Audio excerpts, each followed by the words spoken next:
是或者现在请问大家，我们去哪里看到马尿？哦，连马都没看过，还看过马尿？那既然没有看过马，有没有看过马尿？一旦怎么造成的？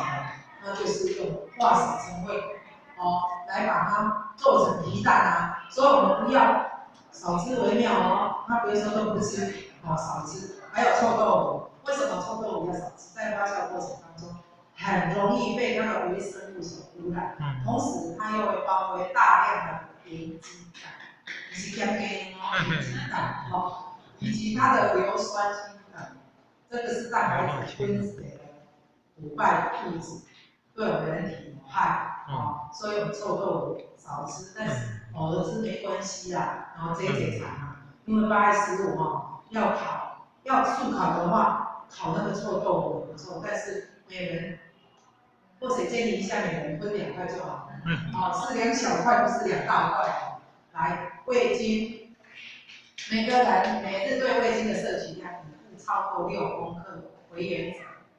有的人根本不吃味精，但是也不行为什么叫做我们都常听过一句话，什么叫中庸之道？其实也不是说味精它不好，什么都很好。我们再好的东西，你如果过量，就变成什么？